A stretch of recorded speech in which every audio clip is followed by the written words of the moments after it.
Hello students, welcome to Shiny Maths. 10ஆம் வகுப்பு பயிற்சி 2.9ல 6வது கொஸ்டின் பார்க்கலாம். ரேகாவிடம் 10 centimetre, 11 centimetre, 12 centimetre etcetera 24 centimetre என்ற பக்க அளவுள்ள 15 சதுர வடிவ வண்ண காகிதங்கள் உள்ளன. அதாவது ரேகாவிடம் மொத்தமா 15 சதுர வடிவ காகிதம் இருக்கு. அதோட பக்க அளவும் கொடுத்திருக்காங்க. இந்த வண்ண காகிதங்களை கொண்டு எவ்வளவு பரப்பை அடைத்து அலங்கரிக்க முடியும்? அதாவது இந்த 15 வண்ண காகிதங்களை கொண்டு எவ்வளவு பரப்பை அடைத்து டெக்கரேஷன் பண்ண முடியும்னு கேக்குறாங்க. சரிங்களா? இங்க நம்ம பரப்பு தான் கண்டுபிடிக்கணும். அந்த காகிதங்களோட வடிவம் என்னது? சதுர வடிவம். அப்ப சதுரத்தோட பரப்பளவு கண்டுபிடிக்கக்கூடிய ஃபார்முலா என்னது? ஏ ஸ்கொயர். ஏன்னா பக்க அளவு. பக்க அளவை வர்க்கப்படுத்தி கூட்டிட்டோம்னா நம்மளுக்கு ஈஸியா ஆன்சர் கிடைக்கும். சரிங்களா? ஃபர்ஸ்ட் பக்க அளவு என்னது? 10 சென்டிமீட்டர். அப்ப 10 எழுதிக்கிட்டு அடுக்குல 2 இருக்கா, அதே மாதிரி நம்மளும் 2 எழுதிக்கணும். பிளஸ் ரெண்டாவது 11 அடுக்குல 2 எழுதிருங்க. எல்லாத்தையும் கூட்டணும், அதனால சென்டர்ல பிளஸ். இனி 12 சென்டிமீட்டர் 12 எழுதிக்கிட்டு அடுக்குல 2 பிளஸ் எக்ஸெட்ரா பிளஸ் கடைசியில 24 சென்டிமீட்டர் இருக்கு. அப்ப 24 ஸ்கொயர் எழுதிருங்க. இப்ப நம்ம ஃபர்ஸ்ட் சம் எப்படி சால்வ் பண்ணமோ அதே மாதிரி தான் சால்வ் பண்ண போறோம். 1ல இருந்து தொடங்கினாதான் ஃபார்முலாவை யூஸ் பண்ண முடியும். சரிங்களா? அப்ப என்ன பண்ணணும்? 1 ஸ்கொயர்ல இருந்து 24 ஸ்கொயர் வரைக்கும் கூட்ட போறோம். எழுதிக்கலாம். 1 ஸ்கொயர் கூட்டல் 2 ஸ்கொயர் கூட்டல் 3 ஸ்கொயர் கூட்டல் எக்ஸெட்ரா கூட்டல் இங்க லாஸ்ட் 24 ஸ்கொயர் இருக்கு. இதுக்கு பிராக்கெட் போட்டுருங்க. நமக்கு கொஸ்டின்ல 10 ஸ்கொயர்ல இருந்து தான் தொடங்குது. அப்ப இதுல எது தேவையில்லை? 1 ஸ்கொயர்ல இருந்து 10 ஸ்கொயர் முன்னாடி 9 ஸ்கொயர் வரும். அது வரைக்கும் தேவையில்லை. அப்போ மொத்தத்துல இருந்து அதை கழிச்சிட்டா இதோட ஆன்சர் கிடைக்கும். கழிக்கிறதுனால மைனஸ். எது தேவையில்லை? 1 ஸ்கொயர் கூட்டல் 2 ஸ்கொயர் கூட்டல் 3 ஸ்கொயர் கூட்டல் எக்ஸெட்ரா கூட்டல் 10 ஸ்கொயர் முன்னாடி 9 ஸ்கொயர் வரும். அது தேவையில்லை. சரிங்களா? இப்ப 1ல இருந்து தானே தொடங்கி இருக்கு. அதாவது முதல் இயல் எண்களின் வர்க்கங்களின் கூடுதல், அந்த ஃபார்முலா. இங்க வர்க்கம் அடுக்குல 2 தானே இருக்கு.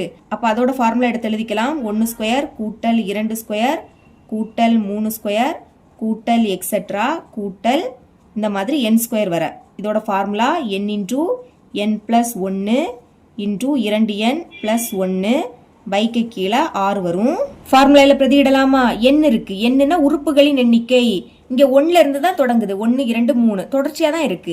அப்ப உறுப்புகளோட எண்ணிக்கைனா கடைசியில இருக்கக்கூடியது 24. இதுதான் உறுப்புகளின் எண்ணிக்கை. இந்த ஸ்கொயரை விட்டுருங்க. இந்த 24 தான் என்னோட மதிப்பு. அப்ப எண்ணுக்கு பதில் 24 எழுதிடலாம். இனி பிராக்கெட்டை ஓபன் பண்ணுங்க. மறுபடியும் எண்ணு, அதுக்கு பதில் 24 பிளஸ் அந்த 1. அடுத்தும் பிராக்கெட்டை ஓபன் பண்ணி இங்க 2 இருக்கு. இனி என்னோட மதிப்பை பிராக்கெட்டுக்குள்ளதான் எழுதணும். 24 பிளஸ் அந்த 1. பிராக்கெட்டை க்ளோஸ் பண்ணிடலாம். கீழே 6 இருக்கு. சென்டர்ல மைனஸ். இங்க லாஸ்ட் என்னது இருக்கு? 9 இருக்கு. இதுதான் இப்ப என்னோட மதிப்பு. அப்ப எண்ணுக்கு பதில் 9. பிராக்கெட் ஓபன் பண்ணுங்க. மறுபடியும் எண்ணு, அதுக்கு பதில் 9 பிளஸ் அந்த 1. அடுத்தும் பிராக்கெட் ஓபன் பண்ணணும். இங்க 2 இருக்கு. இனி எண் இருக்கு. என்னோட மதிப்பு என்னது? 9 பிளஸ் அந்த 1. பைக்கு கீழே என்னது இருக்கு? 6 இருக்கு. 24 பிராக்கெட்னா பெருக்கலும் போட்டுக்கலாம். 24 1 கூட்டினா 25. மறுபடியும் பெருக்கல் போட்டுருங்க. இப்ப 2ஐயும் 24 பெருக்கணும். பெருக்குனா 48 கிடைக்கும். அதுக்கு கூட 1 கூட்டினா 49. 2ஐயும் 24 பெருக்குனா 48. அதுக்கு கூட 1 கூட்டினா 49. பைக்கு கீழே 6 இருக்கு. சென்டர்ல மைனஸ். இங்கே அதே மாதிரி முதல்ல இந்த 9 எழுதிக்கலாம். பிராக்கெட்னா பெருக்கல் போட்டுருங்க. 9ஐயும் 1 கூட்டினா 10. அடுத்தும் பெருக்கல் வரும். இனி 9 18. 18ஐயும் இந்த 1 கூட்டினா 19. பைக்கு கீழே 6. இப்ப இது ரெண்டுமே 6ஆம் வாய்ப்படி கேன்சல் ஆகும். 1 6 4 6 24. இதுக்கு மேல கேன்சல் பண்ண முடியாது. அப்ப மேல உள்ளதை பெருக்கிருங்க. 4 5 20. அப்ப 0 பாக்கி 2. 4 2 8. 8 கூட 2 கூட்டினா 10. பெருக்குனா 10 கிடைக்குது. பாக்கி இந்த பெருக்கல் 49. பைக்கு கீழே 1 எழுதாண்டாம். சென்டர்ல மைனஸ். இது ரெண்டு இப்ப 3ஆம் வாய்ப்படி கேன்சல் ஆகும். 3 6 3 9. இனி இது ரெண்டும் 2ஆம் வாய்ப்படி கேன்சல் ஆகும். 1 2 2 I 2 10. பேலன்ஸ் இருக்கக்கூடியதை பெருக்கிருங்க. 3 5 15 பெருக்கல் இந்த 19. பைக்கு கீழே 1 எழுதாண்டாம். இப்ப இதை பெருக்கலாமா? ஃபர்ஸ்ட் 49 அதை எழுதிருங்க. இங்க 2 0 இருக்கா, அது அப்படியே வந்துடும்.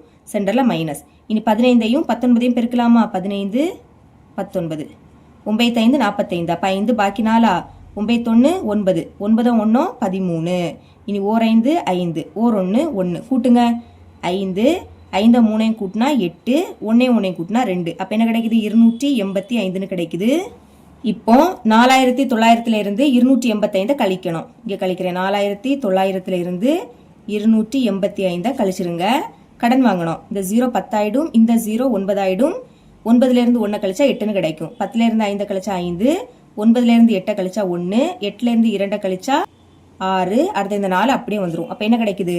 4615ன்னு கிடைக்குது. இனி அலகு எழுதிக்கணும். கொஸ்டின்ல சென்டிமீட்டர்ல கொடுத்துருக்காங்க. அப்ப சென்டிமீட்டர் எழுதிக்கிட்டு நம்ம இங்க பரப்பளவு தானே கண்டுபிடிக்கிறோம், அதனால அடுக்குல 2ன்னு எழுதிக்கணும். இதுதான் இதோட ஆன்சர். இவ்வளவுதான் இந்த சம்.